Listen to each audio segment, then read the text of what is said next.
Je m'appelle Marcel et j'ai tourné ma vie vers le voyage. J'ai fait le choix de voyager seul, à vélo, avec dans mes sacoches tout le matériel nécessaire pour dormir, cuisiner et me soigner. Les monuments ne m'intéressent pas, je suis attiré par les peuples, leurs croyances et leur façon de vivre. Les rencontres construiront le voyage. Je n'ai aucune peur, l'inconnu m'attire. J'ai du temps, une carte SIM et des rêves à réaliser. Je vous emmène au Népal pour y découvrir ce peuple attachant et ses conditions de vie.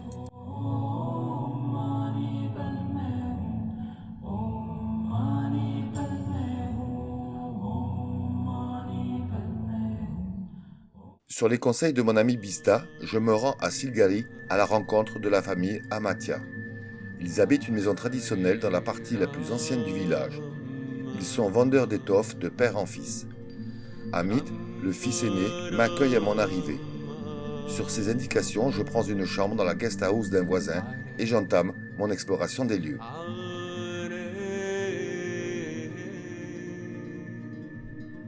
Sur les hauts du village, je découvre le temple de Shelchori. C'est en flânant dans la rue principale bordée de commerces que j'atteins une clôture métallique décorée de croix bouddhistes et d'étoiles.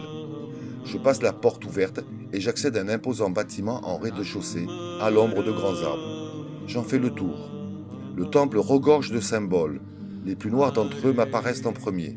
Je me sens presque agressé par ces fourches, ces têtes de mort ou ces personnages sanguinolents tracés maladroitement un peu partout. Pourtant, le lieu est calme. Une grande sérénité s'en dégage. Je ne le sais pas encore, mais je me trouve dans un temple réputé du Far West Népal, l'un des plus grands. L'histoire raconte que le temple a été fondé il y a environ 1400 ans, lorsqu'un berger a vu une vache donner du lait à une pierre blanche, Shila en népalais.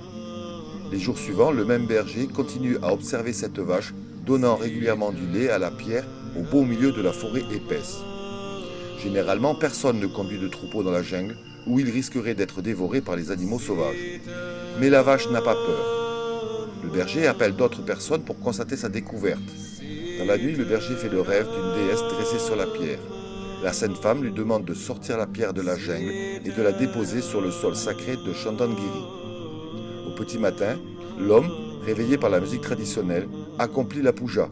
Il s'agit d'une fête d'adoration divine. Dans ce rituel, le fidèle dispose diverses offrandes, pétales de fleurs, nourriture et encens, sur un plateau qu'il place sur un autel.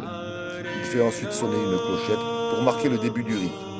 Après ce rituel, le berger exécute la volonté divine et transfère la pierre à Chandangiri. Les femmes et les hommes témoins de l'événement découvriront que la pierre et la déesse du songe sont la manifestation du seigneur Bhagavati et qu'elle s'appelle Shelchori. Le sol sacré du songe, Chandangiri, n'est autre que Silgari. On apprendra ensuite que la déesse Shelchori a 7 sœurs et un frère. L'un d'eux s'est révélé dans le comté de Silgari Dipayal au temple de Masta Maharaj. Dès lors, un véritable culte naît autour de ce temple qui se modèle au fil des siècles. Aujourd'hui, les habitants de Silgari ne commencent aucun travaux sans appeler le nom de Shelchori. Ils croient en la déesse qui a le pouvoir d'améliorer leur destin. Tout au long de la journée, les hommes et les femmes viennent y faire des offrandes.